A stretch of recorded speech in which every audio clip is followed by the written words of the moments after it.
can to make sure that that can happen. And that brings to a close questions for oral answer. I now call on the adjourned debate on the motion for an address in reply. The adjourned debate on the motion for an address in reply to His Excellency the Governor-General's speech from the throne and the proposed amendment 2D. As Colin King moved the adjournment of the debate, I call Colin King. Speaker, may I begin my contribution to the address and reply by congratulating you on your reappointment to the role of Speaker, and may I also take the opportunity to congratulate the other presiding officers. Effectively, at the election, there was two propositions that voters could vote on. National's proposition was to return the Crown accounts to surplus by 2014, to ensure that the government developed good quality public services and to cap the size of those public services, and to do its utmost in rebuilding our second largest city after those severe earthquakes, Christchurch City, as well as making available to the public a minority shareholding of 4 SOEs, Mighty River, Genesis, Meridian, Solid Energy, and also reducing the government shareholding in Air New Zealand. Labor's proposition was to introduce a capital gains tax of 15%, raise the top tax rate and borrow more money from overseas banks, and yes, to pay the in-work tax credit to those not working. The Greens were very similar. They were going to introduce a capital gains tax at the marginal tax rate, which would have been in the 20% plus range as we see it. And as a result, it is plain to see that the voters of New Zealand supported National, giving them a 47.3% of the party vote, returning 59 members of Parliament, and together with a solid support from the ACT Party and United Future, the National Party under the leadership of John Key has formed the government. An outstanding result in anyone's definition, in fact, the best percentage party vote ever in the environment of MMP. Now, Mr. Speaker, one could ask the question, why was that? And the answer is simple, because the policies National canvassed with the public during the election made sense to the public. So the policies that National canvassed with the public during the election made sense with the public. Order.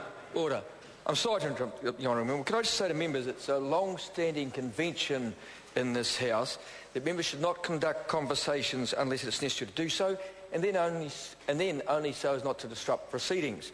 Just show some courtesy to the member who's trying to address the business of the House. Call the Honourable Member Colin King. Thank you, Mr. Speaker.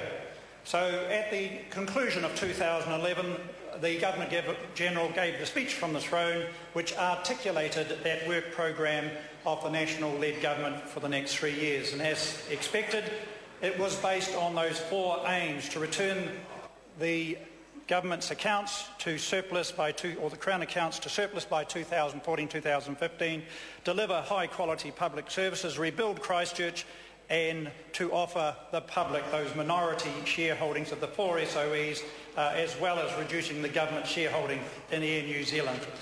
And the largest percentage of New Zealanders ever voted in favour of those policies. In the electorate of Kaikoura, we achieved also that best ever share of the party vote. And I would like to make the point, again, asking the question why. Well, it's very simple, because under a National-led government in Marlborough, one gets to keep more of what one earns. In Marlborough, Kaikoura and North Canterbury, if we send more money to Wellington, we never see it again. And this means less investment, less growth and no jobs for our youth.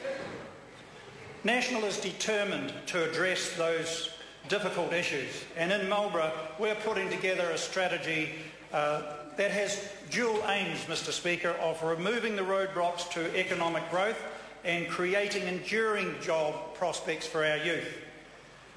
At this moment we have the king salmon going through the EPA process. They have done the science. They understand what needs to be done to have a successful operation in aquaculture, and we look forward to them coming through the EPA process, whatever the outcome is. If they are successful, that represents 200 jobs in Marlborough. Infrastructure and energy. Trustpower has a project in Marlborough already consented, but still not yet started. That again represents another 100 jobs in Marlborough. Aviation, we have Safe Air in Marlborough. We also have the C-130 program. That too potentially can contribute another 50 jobs into the future. Of those three opportunities that present themselves, Mr. Speaker, there is also the enlargement of the contribution of the manufacturing services, another 50 jobs. Forestry needs to double its ability to process forestry and timber.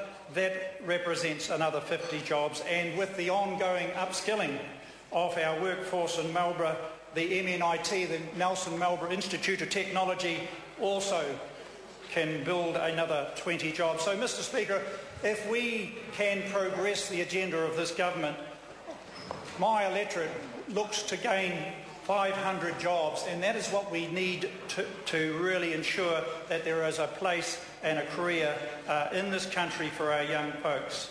To those who are objectors of economic growth, I would say, show me your alternatives. Show me your alternatives for youth employment and your vision for Marlborough, and for that extent, your vision for New Zealand. Too many people for too long in this country have limited the potential of the provinces and rural New Zealand, and that is why since 2004 this country's tradable sector has shrunk dramatically. Labor's dislike for the rural sector is well known, and their regular attacks on the rural sector before, during and during the election was obvious to all to see. So is it any wonder that when one looks at a map today after the 2011 election that it is entirely blue with regards to provincial rural New Zealand in a party vote situation? Why? Because National is committed to the economy. It is not a tax, borrow and spend government. In this term, the National-led government will continue its agenda to address those issues that New Zealanders care about. And I will make that point again. National-led government will continue its agenda to address those issues that New Zealanders care about. Better education for our youth, starting with a goal of 98% of all children accessing early childhood education before they start primary school. That we identify and support those youth who need support around literacy and numeracy. Without that essential support, we are committing them to failure. May I take this opportunity to pay a tribute to Ministers Anne Tully and Hikia Parata for the wonderful work that they are doing and have done. National will continue to unclog the health system from its managerialism or its over-managerialism, ensuring that money reaches the doctors and nurses so that they can perform their miraculous procedures and add to the quality of people's lives.